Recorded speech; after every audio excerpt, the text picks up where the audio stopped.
Welcome to AR Kids World.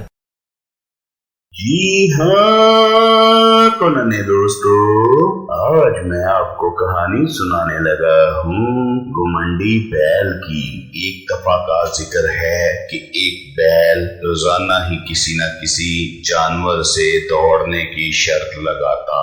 دوڑ لگانے کی شرط یہی ہوتی کہ جو بھی جانور بیل سے ہار گیا وہ زندگی بھر اس کا غلام بن کر رہے گا۔ بیل جس بھی جانور کے ساتھ دوڑ لگاتا ہمیشہ ہی جیت جاتا۔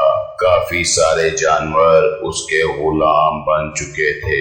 ایک دن ایک ہرن کے بچے نے اپنے باپ سے کہا، ابا اب میرے دوست میرے ساتھ کھیلنے نہیں آتے، کیا آپ کو پتا ہے وہ کدھر گئے؟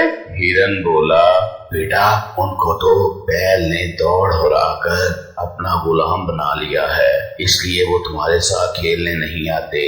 ہرن کا بچہ بولا، ابا کیا ہم ان کے لیے کچھ نہیں کر سکتے؟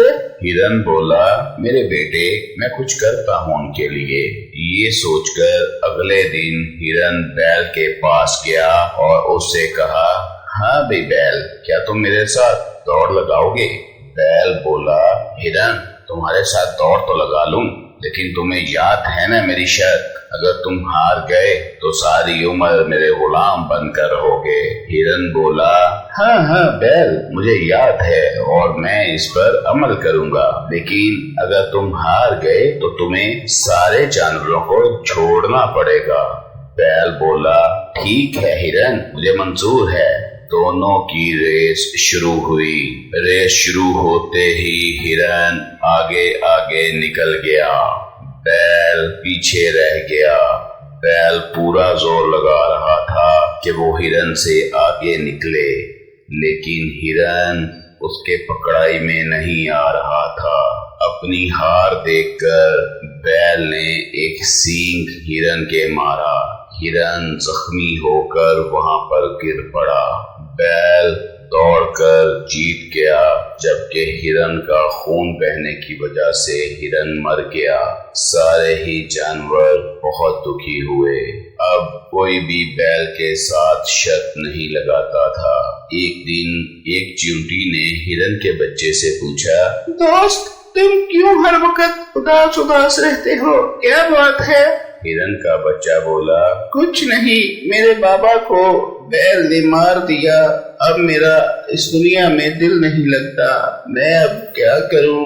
چونٹی بولی، گھبراؤ نہیں دوست، میں اس بیل کو دوڑ ہرا دوں گی، تم پریشان نہ ہو۔ ہرن کا بچہ بولا، نہیں نہیں، میرا خیال ہے کہ تم اس کو نہیں ہرا سکتی۔ چونٹی وہاں سے چلی گئی اور بیل کے پاس جا کر بولی، بیل کیا تم میرے ساتھ شرط لگاؤ گے دوڑنے کی؟ بیل ہنسنے لگ پڑا اور چونٹی کا مذاق اڑانے لگ گیا۔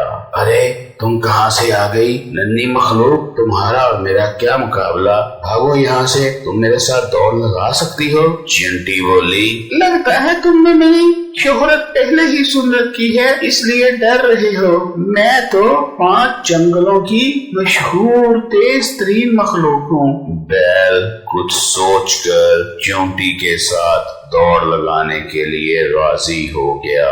جانوروں کی موجودگی میں دوڑ ہونے لگی۔ بیل اور چونٹی دوڑ والی جگہ پر آ گئے۔ چونٹی ایک پتے کے اوپر چڑھ گئی۔ جیسے ہی سونڈ اٹھا کر ہاتھی نے دوڑ کا اعلان کیا تو چونٹی کا پتا ہوا کی ساتھ اڑنے لگا۔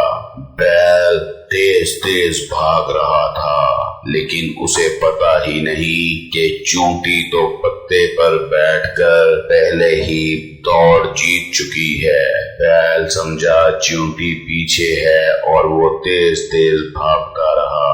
جب بیل نے چونٹی کو اپنے آگے دیکھا تو غصے میں آ گیا۔ وہ چونٹی کو مارنے کے لیے دوڑا۔ بیل اتنی تیز دوڑا کہ وہ اپنے اوپر قابو ہی نہ رکھ سکا۔ چیونٹی پیچھے ہو گئی اور بیل سیدھا درخت میں جا کر لگا۔ بیل کا سینگ درخت میں پھنس گیا۔ بیل اپنے آپ کو چھڑانے کی کافی کوشش کرتا رہا۔ بیل درخت میں ہی پھنس کر مر گیا۔ سارے ہی جانور اس گھمنڈی بیل کے مرنے پر بہت خوش ہوئے۔ Please like, subscribe and share our channel with your friends, family and others. Thank you.